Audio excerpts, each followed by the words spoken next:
Hello and welcome to the BloodStream podcast live on May 22nd, 2020. My name is Patrick James Lynch and I am joined today by Ask the Expert host, BloodStream podcast contributor, Believe's director of outreach. What else should we say about you, Amy Board? Hello, Amy. Hello.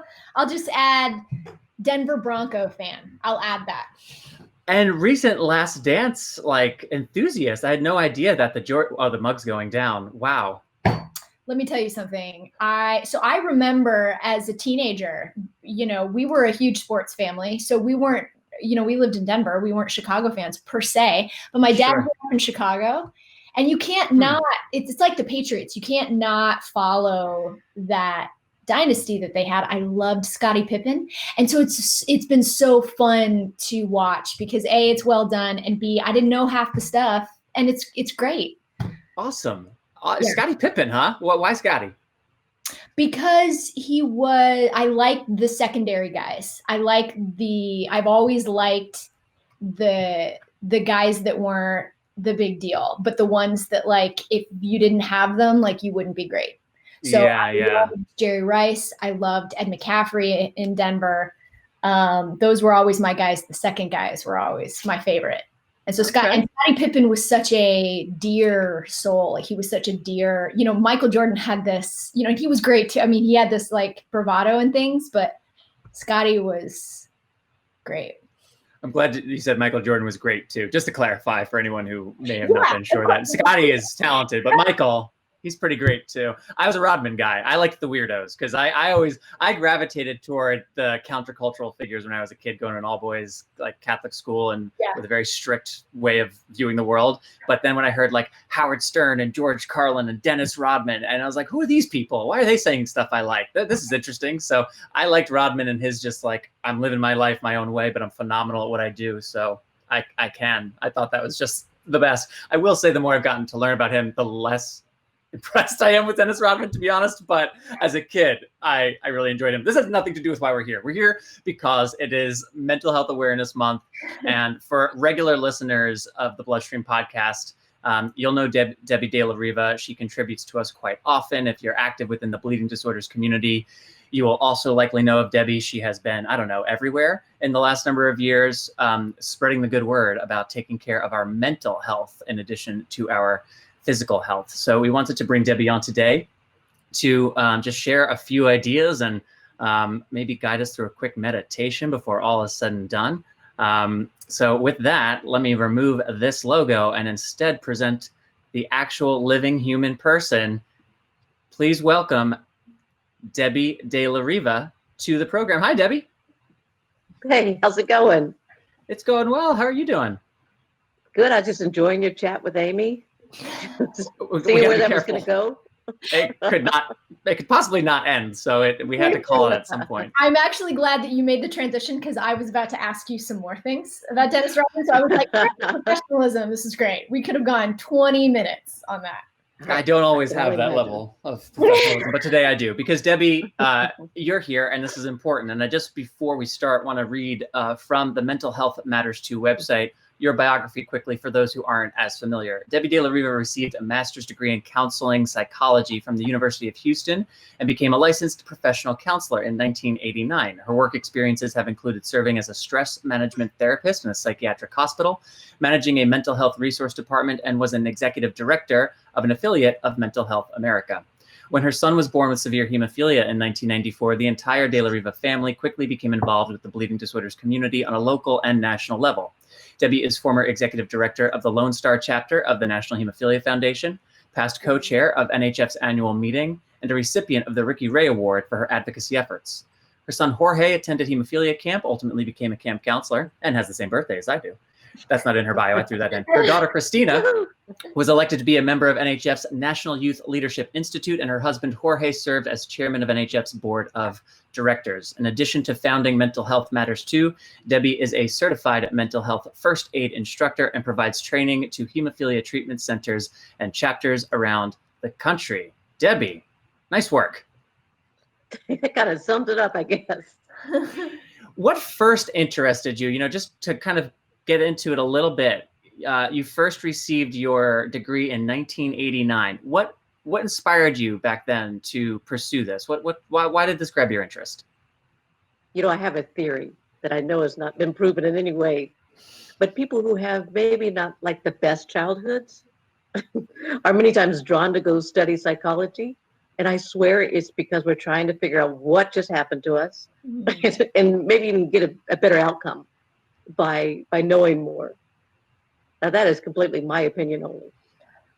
Well, I think there's something to be said for the role of developmental trauma, inspiring people as adults to take agency and empowerment over their experiences as a child. And then in better understanding my own experiences, I do have something to offer others. So I think there's something to what I think your theory may have more to support it than perhaps you're letting on. I want to start by talking a bit about chronic pain. As you, I think, are aware, we just concluded 6 episodes of our first season of what we call the Pain Podcast. Right. And chronic pain was a big part of it. And while that wasn't specific to hemophilia or bleeding disorders, there's so much in my experience and in the work that I've done, shared life experience when it comes to living with chronic pain, whether it's as a result of hemophilia or sickle cell anemia or a really terrible injury that didn't heal properly. When you think about chronic pain and our mental health in particular, what comes to mind for you? Yeah, well, first of all, I want to start off by just telling you or giving you a compliment that maybe a lot of people are thinking, just they haven't given it to you yet. Because what you're doing here is giving voice to a lot of people that feel maybe forgotten about in our community. You're validating their pain and you're letting them know, everyone, that it's real, and just finally giving people a place and a platform to talk about it. I've noticed that our older generation, they're beginning to come back again to national conferences because I see that finally, what they've said to me is that finally there's something more than that one pain session that goes on. So I just want to say you're part of that positive solution. So pretty cool stuff. Well, thank you for that. I appreciate that. So what do you think about that when it comes to chronic pain? What comes to mind for you? The word that comes up to me is risk, or even high risk, because it has been proven over and over again that this very succinct intersection between chronic pain and depression and anxiety. People sometimes they talk about it as a prisoner of pain, and I've done a lot of research on how much pain there is in our community, at least the physical pain. And then just began to really understand that tie between that and being at high risk for mental illnesses like substance abuse and pain and depression and anxiety. There's something called a cycle of depression and pain. And I don't know if you've heard about it. I know I sent you that link the other day. Mm-hmm. So I didn't know if this is where you want me to dive into it, but I'll be happy to do so. Sure, please do. So what they've come up with, and they've known this for a long time, Patrick, it's just amazing to me, kind of that separation we've had from the science and what we hear about, or what should be common knowledge, really. But if you think about the relationship between pain and depression, it's really clear. I wish in fact, maybe I could even put it up or something just to give people an idea of these 2 circles, right? Imagine one circle is the vicious psychological part of it, the cycle, and also the physiological part of pain. It's really easy to figure out how physical pain can just have this compound effect where you feel pain, you're not likely to do the exercise that caused the pain. It goes into, your body just kind of not having that physical fitness to it. And then the next time you try that activity again, you're real sensitive that the pain's going to happen, or it does. Therefore, you stop again with doing the physical activity. That would help the pain in the beginning. People get this, right? Makes sense. It's logical. Yeah. But the thing that people don't realize is the psychological part of pain is that, I know for me, well, first of all, I want to say that I feel really humbled and maybe even inadequate about talking about the hemophilia pain, because I know that I don't understand it. I don't feel it. So I'm about to compare it to some pain that I feel, but I need to let you know that I know that it doesn't touch the pain that a lot of our guys and gals feel. But when you have the physiological pain, you're angry and you're exhausted and you're impatient with people, and then it just really affects your moods. And when your moods go down, relationships can become problematic. People don't want to hang out with you. You're just less tolerant. And lack of sleep comes a lot with pain too, and that has a lot of physiological responses. But I've always tried to figure out, what is the deal with depression? We now know that when you're depressed, you're more sensitive to pain. In fact, the more depressed you are, the higher you perceive your pain. And I couldn't figure that connection out either. Is that something that you've heard of before? You've heard about? Well, I'm not sure if this is correct, but the idea of pain amplification. So something that I've gotten curious about is how pain can both be a symptom of depression and it can be something that causes depression. And so there's a little bit of a chicken and the egg in terms of, and I think you could make an argument like, at what point are we is it a semantics conversation? But in my experience, what I have found is it's really important for me to understand the underlying cause and not necessarily just focus on the symptom. So this idea of pain amplification, that depression can, you use the word, increase my perception of pain. I believe, first of all, I believe that. I believe I experienced that. And I'm not certain if pain amplification is the right term, but I think it may be. So I've dove more into this too. And it really goes back to this whole cognitive behavioral thing, that what they say is that people develop this negative idea about their own pain that just exacerbates how they deal with it in general. I mean, I know for me, it's really easy to get in that helplessness, right? And that hopelessness and the why me. Sure. Yeah. And also this pain can bring on this negative belief too about yourself. I'm defective and not good enough. Who would want to hang out with me? And then one of the things I've been learning as I hang around the conferences and talk to guys about their pain, many of them have told me like this worldview they have, like nobody really cares about them anymore, or they get so angry when they see people laughing at conferences and they're having a great time, and they're just having a hard time getting from one session to another. It just gets ingrained in everything that goes on, you know.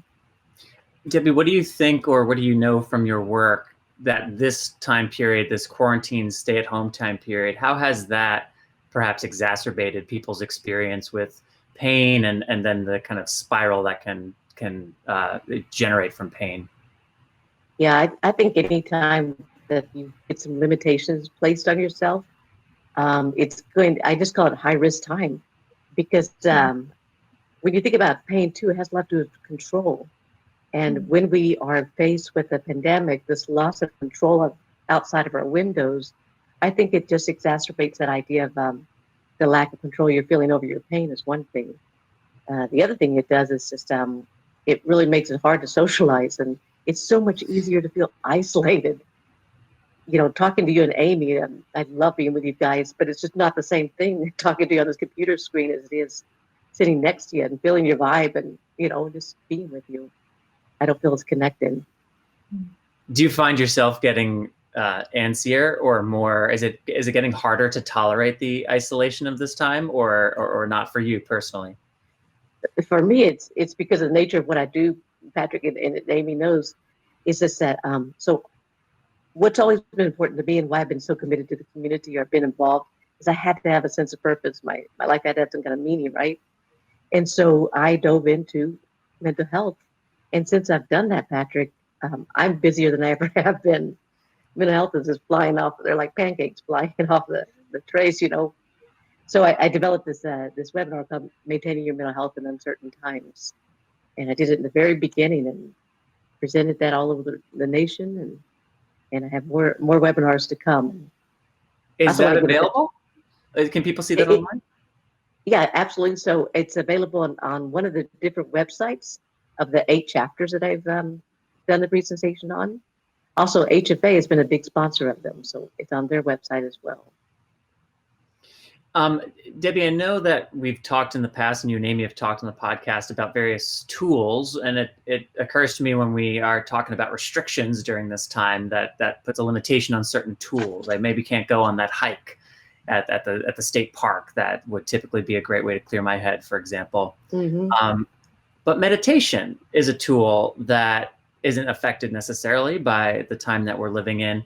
And there's been some interesting research done on the effectiveness of meditation in managing pain. Can you speak a little bit to that? Yeah, before I start, as you know, I'm just real, right? I'll tell you about my fear of talking about meditation and chronic pain. I think I told Amy I was at one NHF conference. A gentleman came out very angry from a session on chronic pain and arthritis, hemophilia. And I can't say the words, I don't think, on here, but he said if I sit through one more session about meditation and pain, I'm going to do something really bad. And he was angry. I can feel it. I can see his veins right now. And I said, I'll never do that, especially never on Facebook Live during a pandemic. I'll never talk about that again. That's just stupid. But then as things line up in the universe, the guy that's the person that actually designed a whole mindfulness program, he based it on his initial work with chronic pain patients back in the 70s. When you hear about mindfulness-based stress reduction, that's this gentleman, this researcher from the University of Massachusetts, John Kabat-Zinn, and he developed it. It's called mindful-based stress reduction. And so the work that he had a long time ago in the 70s has been replicated hundreds of times, or maybe even thousands of times in research. Because what that gentleman, I'm sorry, you look like you're going to pause to say something. No, you've got me gripped. I'm listening. What did that gentleman say next? Well, I think where he was at is where I would be too. Is like, who are you to tell me that just because I check out of my brain for a little bit, check out from reality, my pain's going to go away? That's ridiculous. And he's right. It doesn't take the pain away, but what it does is calm the entire stress response system down to a tolerable level. And so you can think clearer, so you can have some degree of respite and some degree of focus. Because pain is a lot about the controllable. And what meditation's all about is breathing and being intentional with your focus. And that in and of itself lets you know that you do have some degree of your body and that free radical anxiety we're feeling every day during the pandemic. Debbie, that being said, what did you think that gentleman that day was responding to? Why was he walking out of that room so angry? Where is that coming from? Because I'm sure he's not alone in that. Yeah, and I wish I had the courage to approach him right after that, but I really think it had to do with frustration. The one thing. Number two, think about our conferences. Think about all the signs you see in the exhibition halls. Oh, we're so great with hemophilia. I'm so glad I have it. You could do anything you want to be. And I just think those messages, too, could feel really invalidating to people who have watched their family members suffer through HIV or Hep C or chronic pain. So I could kind of see why you'd have that frustration. Of course, I'm just projecting a lot of this onto him. No, but that's fair. And plus, if I were to tell you, Patrick, that if you were to take a 10-week program, and I know you've worked on meditation in the past, you do this 10-week program and you work on this, you're going to feel better. And really, I'm kind of telling you that it's your fault that you're in pain. In another message. I don't know. Maybe I'm taking that too far, but no, I don't think so. I think when talking about perception of pain and things that can amplify it, it's also easier for it to sound like, oh, you're just saying it's all in my head. Is my pain not real? That's what I was thinking. It can sound dismissible. So it's something about working on the pain podcast that I've really come to appreciate is how nuanced some of this is, and the importance of language, really, and just making sure we're using the right words and really listening to people, but also not being afraid of what is scientifically been supported through studies and data. Because I had an Alexander technique teacher back in my acting school days who would never let us talk about the mind and the body as different things, because I don't know if you guys know this, it's one thing. And she would also give me some grief because when I would talk about my ankle, my left ankle in particular, my original target joint, I would often say the ankle. Oh, wow. I'd say, that's your ankle. It's my ankle. It's part of you. And when she would encourage me in that direction, very often there would be an emotional response from it. And actually, I remember one time working with her where she was able to help me find a range of motion. And I did a squat unlike I'd ever done before without my ankles coming up off the ground. And I just started crying. I didn't know, I didn't, I certainly didn't think like, I'm going to cry about this, but I got down to the squat and it was just like, I just, something came out. So I think the interconnectedness of the pain, what's happening in our mind, what's happening physically within our body, what's happening within our nervous system, these are all real biochemical things that have a role to play. And, you know, when you mentioned that, the frustration, and I think I've had this in the past with meditation specifically too, is I'll get to a point, I don't historically seek help until I need a lot of it. And by that point, the things that everybody else, and by that point, the things that might take 5, 10, 15% of the edge off, enough that I could become functional. You were sort of speaking to that a little while ago, Debbie. By the time I'm seeking help, that's not enough anymore. So if it was recommended to me, well, why don't you meditate? That may have helped me earlier when the ability to calm myself to a state where that 5, 10% edge would be enough, but I wait too long. And then I'm having to respond to something more akin to a crisis rather than proactively noting, oh, here's some symptoms, here are some things going on with me.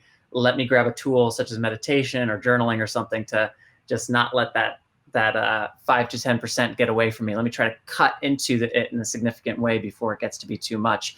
So that's a long-winded way of saying, I think sometimes frustration and dismissal of certain tools or approaches is born out of wanting a fix all, wanting a, you know, pop a pill and it's done, or, okay, I can do stretches for 2 weeks and then I'm great. And it's like, it really doesn't work that way. Unfortunately, it just doesn't work that way. So there's a mindset shift too that feels important for people kind of stuck in that frustrated place with pain.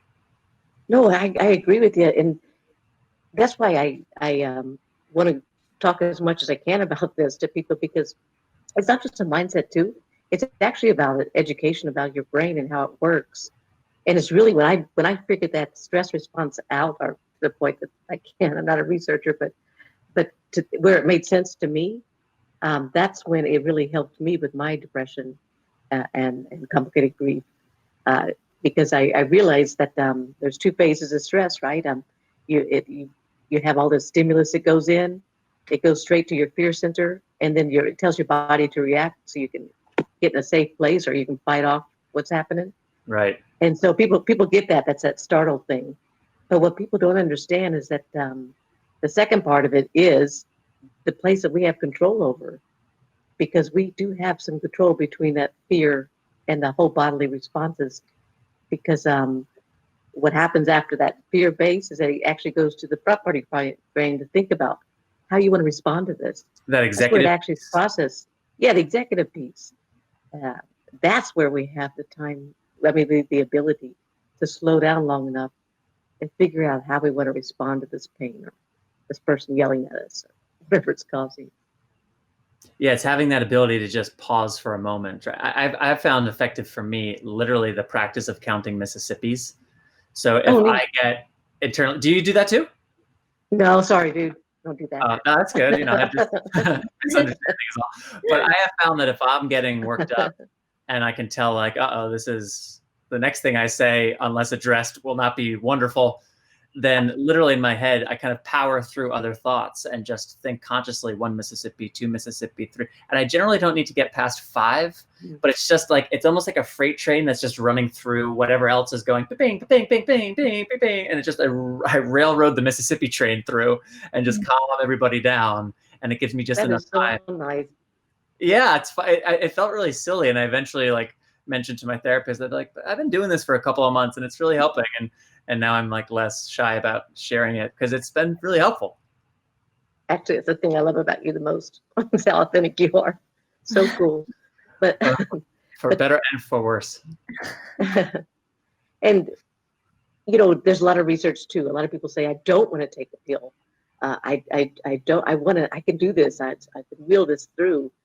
Antidepressants have been shown not just to help moods, but really to help chronic pain too, because it's those same chemicals that's involved with depression and the same neural highway that that the antidepressants work on. What people don't realize is if we stay in that chronic sense of toxic stress, we actually develop these neural pathways to the fear center and going back to the response center.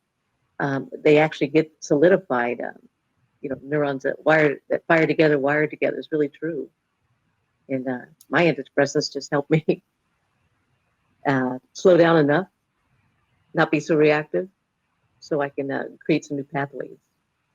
And to the point about those pathways, Debbie, is that where we get that term neuroplasticity? Is as a result of when we just keep having the same pathways firing, we sort of almost carve out a certain response system in our brains? Is that an accurate way of kind of understanding neuroplasticity?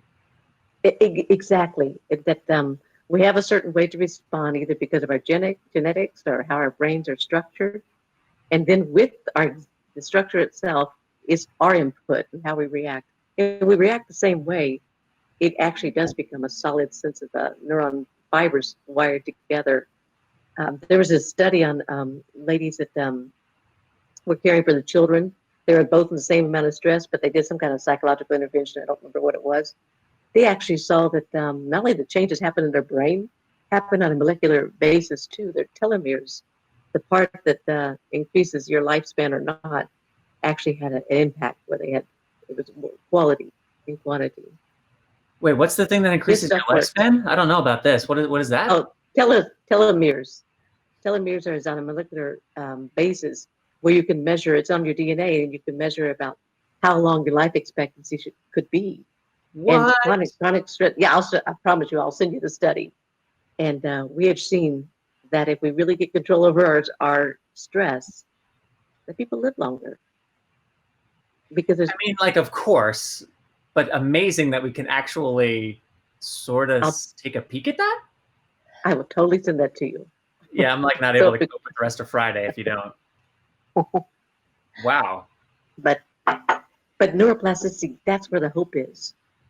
We really can calm our mind down enough so we're not getting our hearts to pump out and getting our lungs to pump out all of this energy that just circulates in our body and turns to fat and cholesterol and high blood pressure. Debbie, I would love to, in a little bit, have you actually lead us through a short meditation. I think that could be really helpful. But before we get to that, you mentioned, you talked about that fella earlier at that meeting, and obviously that's kind of stuck with me. And your commitment to the bleeding disorders community in particular. What kind of research is out there about pain in our community in particular? What do we know about pain within bleeding disorders that might be particularly important to keep in mind for our community, if anything? Oh my goodness. So there's a lot of information about pain in our community. What I did is I became a member of WFH so I could get access to, I wanted to support the cause, and I wanted to get access to the Journal of Hemophilia. And that's how anybody can do so. And there's hundreds of studies on chronic pain. I'm going to cite one of them, but I want to be really careful with your audience because there's so many nuances to quoting research. If you just change an adjective, it really can be misleading. So I want to be careful. But one of them that's anyone can access to, it's called an Assessment of Pain Function Impairment, Anxiety and Depression for people with hemophilia. And it was in January 2018. What they did, they took about 381 gentlemen with hemophilia, mainly hemophilia B. So what that means too, there was a less percentage of those that had inhibitors. But even with that group, Patrick, they asked how many people are in pain on the day of the comprehensive visits. 76% of them said that they had pain that day. 14% of them said it was severe. And then asked in the last 4 weeks, how much pain do you have? Again, 90% of them. These are gentlemen with a median age of 34, right? And 24% right smack in my age grade. This is my group. Okay, I'm listening. This is your group. Well, 24% of you said that your pain would be considered severe in the past 4 weeks. And then it goes on to talk about mobility issues, 61% of the gentlemen were feeling like they had mobility issues that day. 53% affecting your usual care, But in the last 4 weeks, the numbers really go up to like 79%. Bending is really interesting. You said bending. 79% of them said in the last 4 weeks they felt a certain degree of pain, severe degree of pain when they're bending and walking and climbing. Hmm. Then it gets into the depression is so interesting. They said that 43% of them were feeling depressed on the day of their comps, right? But So that's higher than 6% of pain. them said, Is that higher than yeah. pain? Wow. Yes, it is. Interesting. And but 60% of them were saying that they were feeling depressed, severely depressed.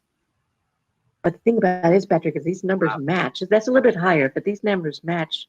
Arizona did a study and found out 37% of gentlemen over the age of 25, I believe, were experiencing symptoms that would be indicative that they were feeling depressed, that they were clinically depressed and anxious. So this is a trend. These kind of numbers are showing up. If I'm understanding you correctly, these kind of numbers are showing up in other studies. This is not an outlier study. No, it's not. In fact, so when I decided to start the company, Mental Health Matters Too, I went out and gave presentations. Then I realized how irresponsible that was to do presentations to raise awareness without getting resources together. So I put that on the website. But then I thought, I'm really shooting blind here. I need to figure out what the research is. And so that's the last thing I added to my website. It's a very small, it's 50 studies, but at least tells people where they can go get more information for research. That's a lot. Yeah, I mean, 50 studies for someone who's like a bit curious to learn more. I feel like that's going to get you started at least. Yeah, in the right direction. So Debbie, let's talk a little about the meditation that you have in mind. What are you thinking might be of use to introduce people to today?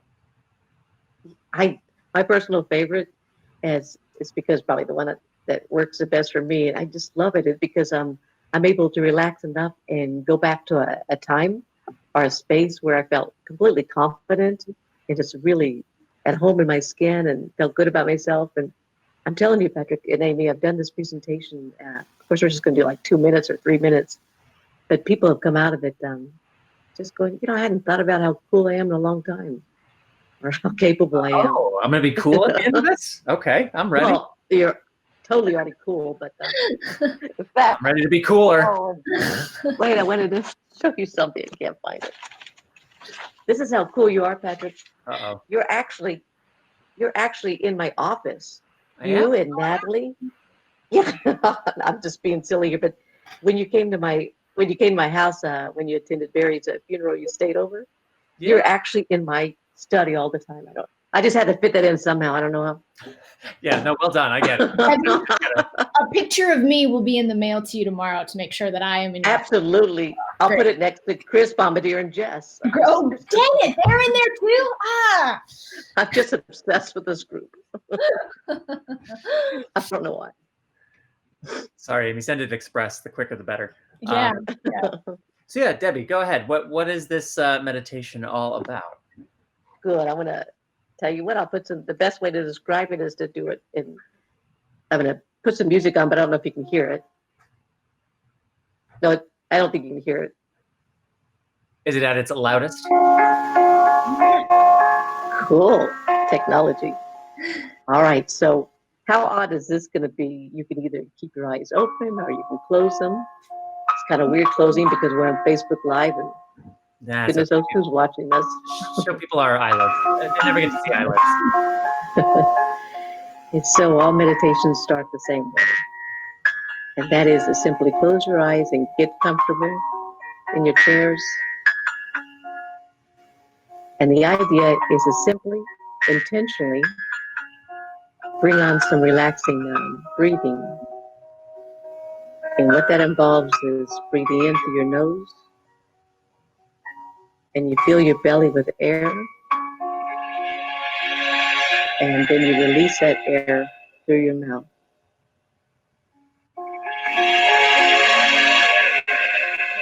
And so you breathe in. 1, 2, 3, 4. And breathe out. 4, 3, 2, And then you do it again.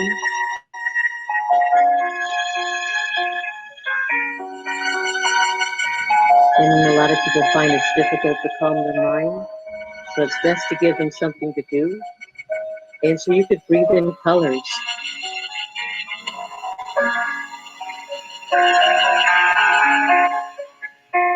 And after you're doing that, what I'd like you to do is just kind of become aware of where your arms are right now as they're touching your tables. Be aware of any tension that might be in your face. And you can also check in with your feet and actually feel what that's like to be on the ground.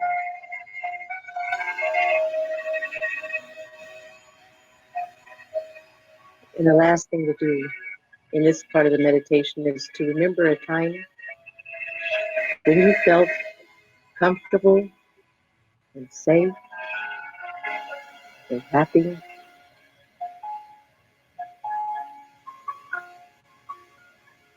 And really get in touch with that, like who is with you? Where are you in this comfortable place or this confident place? Are there any colors around you? Whether it's hot or cold?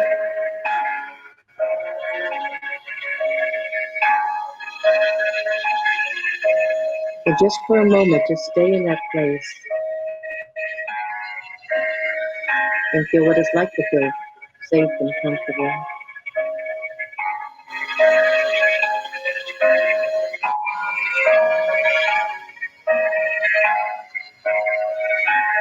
And as we would all like to stay here, the point is you can come back here anytime you'd like to.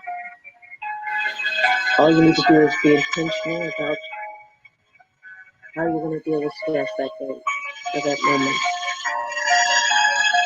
So whenever you want to, just go ahead and open your eyes and get reacquainted with the fact we're on Facebook Live. People are watching this. That was like 2 minutes maybe. But it's amazing what even 2 minutes can do. Like 2 minutes of having eyes closed and you're guiding a vision that I could focus on and think about my breath. Like it's 2 minutes out of 16 an hour, 24 of those in a day. And yet like I feel, and I'm not just saying this, like my body physically feels different from just 2.5 minutes of work there. And I think that speaks to the power of this tool if it's used in an ongoing way.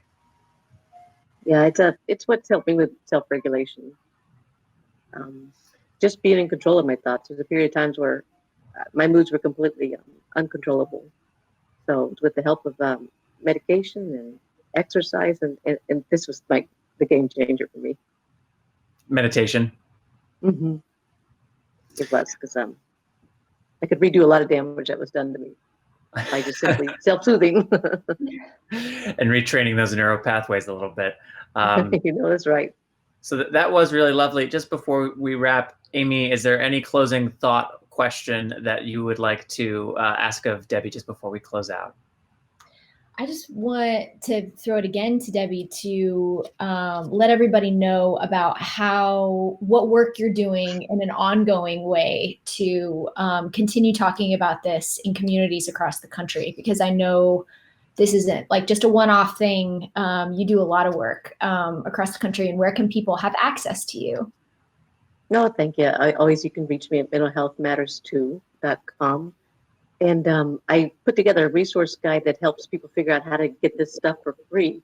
One of the silver linings of the pandemic is that all of these organizations where you had to pay for this stuff, like learning how to meditate for pain, now it's free. It's the way to find it is called Sound True. But all of that information is on the website now. So it is that silver lining I see. And hopefully mental illness, go ahead. No, please, but hopefully mental illness. What they're saying too is that hopefully this whole pandemic thing is going to destigmatize mental illness, mental health conditions, because now everyone kind of feels like what it's like to really feel depressed and anxious 24/7, I don't mean like a mean twist, but it's true. Yeah. People can recognize this stuff is real. And I'm really glad you made that point about the free resources that are being made available during this time. And that's great to know that Mental Health Matters 2 is a place people can go for where some of those have been aggregated. I didn't even think about that. And that feels like an opportunity to get for people who are interested in more information and are hungry for this kind of stuff, as I tend to be, that feels like a good opportunity not to miss. Yeah, and I'm going to be definitely updating, putting more resources, since I know people might be going there. Yes, people, that is the intention after all. Mental Health Matters 2. So thank you again, Debbie, for today and for everything that you do to contribute to this, as well as, I know we can't say too much about it right now, but we have also been working together on a film about mental health and the bleeding disorders community that's going to be screening for the first time during the now virtual Bleeding Disorders Conference in August. This film has been in the works for a while, and Debbie has been an instrumental consultant and advisor on its content, its casting, its focuses. So keep eyes and ears out for that. And Debbie, again, thank you, and I hope you have a great, albeit probably quieter than usual, Memorial Day weekend. This has been a lot of fun. You guys rock. Thanks for asking me on. Thanks, A pleasure. Alrighty.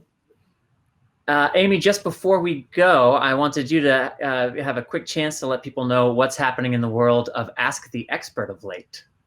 Oh man, Ask the Expert is going to come out Monday, Memorial Day, with Dr. Valentino, NHF new brand spanking new CEO. We're going to have a great conversation with Dr. Valentino. He is very candid and lovely and speaks so eloquently about all things COVID, about all things research, how NHF is really taking this next era into a national research agenda, which is very interesting. It's very, I think, very encouraging where our national organization is going. I've been really impressed with him, as I've been impressed with HFA and the new leadership with Sharon Myers at HFA. So impressed with our two leaders. So back-to-back experts these last 2 months with our national organizations, which is cool.